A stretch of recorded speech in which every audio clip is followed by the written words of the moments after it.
Hello children, hope you all are good and busy in completing your assignments and preparing for your second term exam. Children, now you all have got timetable for your second term exam which is commencing from 14th December to 24th December. Children, you all know assignment part is equally important and now you are getting marks out of 25. These 25 marks are for the assignments which you are sending through the mail to your subject teacher. And your question paper will be of 40 marks as you got in first term examination. Optional questions will be there and you have to go through the chapters. Anything from anywhere can come, so you have to read each and everything, and before solving or before answering the questions, just read the questions carefully, okay, and do it very well. So before continuing our class, I will tell you the syllabus for the second term exam. So class 3rd, in your second term exams, your chapter 2, the respiratory system, chapter 4, birds and their beaks, chapter 10, save natural resources, which is going on only up to the 25th assignment. This chapter we will cover only up to the 25th assignment, means whatever we have read in this chapter, okay, that will come in your exam. Now chapter 12, measurement. So chapter 2, chapter 4 and chapter 12.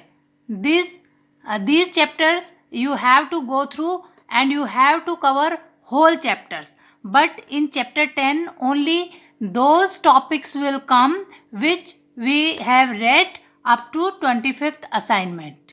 Children, you have to see all the worksheets, exercise question answers and optional questions carefully.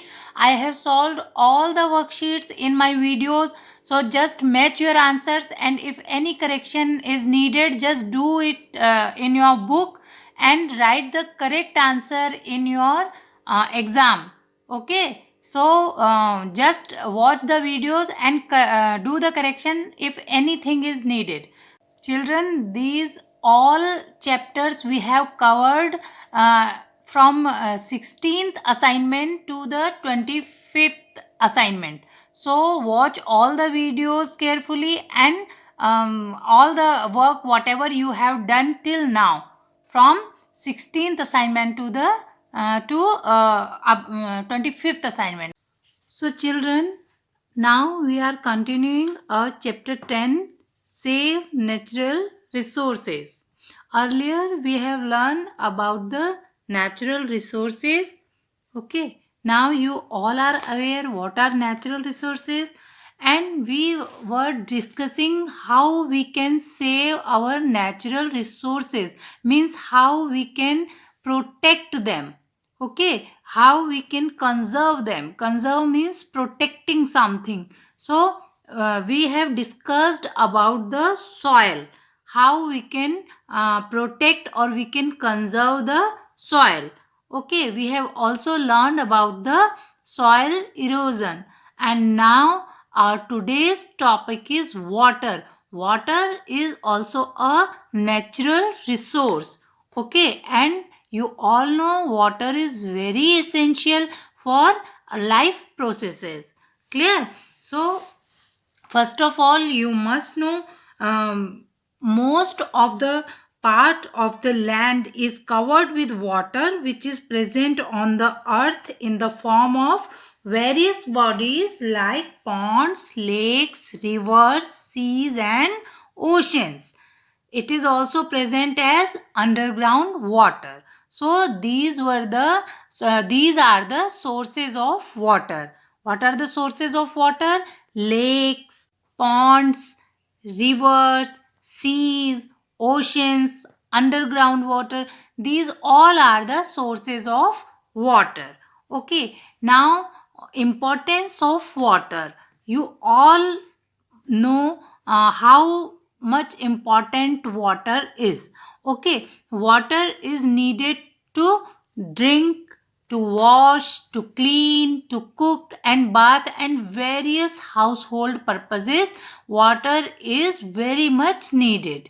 Okay, it is also needed to irrigate our crop. Irrigate means to grow our crops. Water is essential.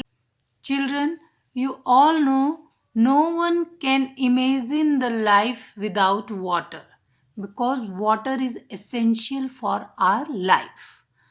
But now water pollution is becoming a problem, a very big problem for all of us.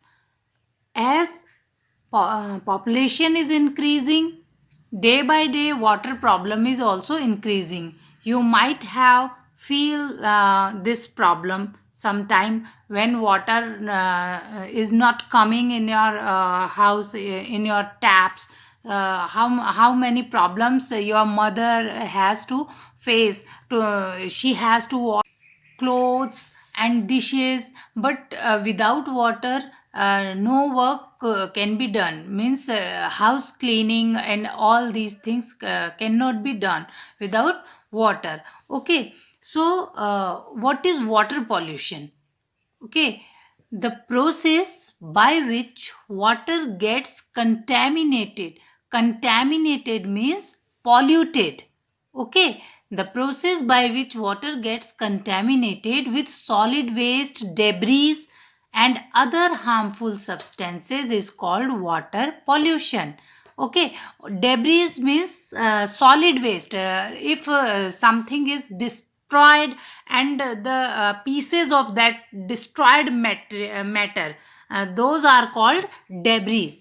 For example, if a glass window of a car is broken down, then the pieces of that glass which are scattered, that are known as debris. Okay, now don't get confused. Only not that glass pieces. Everything, whatever is destroyed and scattered here and there, that solid pieces of that destroyed materials are known as debris. Clear? Now you understand what is debris. So this type of solid waste, debris, when they gets into the water, then water gets contaminated, means polluted. Water becomes polluted. Clear? So this is called water pollution. Okay, so this definition you must know: the process by which water gets contaminated with solid waste, debris, and other harmful substances is called water pollution. Now children, we will discuss how can we conserve the water. Means conservation of water means how to save water. Okay, conservation means to save something. So how to save water? First one is close the tap when not in use. Sometimes you see if tap is running and no one is using that, so close the tap. Okay, then second one, do not leave the tap while brushing. Sometimes what some people do, they are brushing and tap is running out. So don't do that. Do not leave the tap while brushing. Now third one is, do not throw any type of waste into the water. Now fourth one, rainwater can be collected in containers and used. Okay, similarly you can collect the waste of RO water. Sometime you have seen RO water. I think most of you all have ROs in your houses. So whenever that waste water is coming, you just collect it in some container and you can use that water in your plants, to wash your clothes or dishes. You can use that water. So this way you can save the water.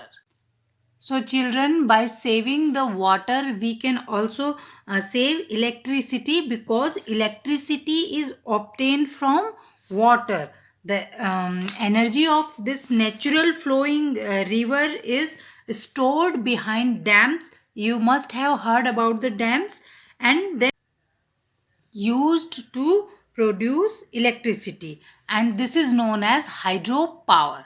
Okay, so to obtain the electricity from the water is known as hydropower. So children, this much for today, and this much from this chapter will come in your exams. So thank you and bye bye and best of luck for your exam.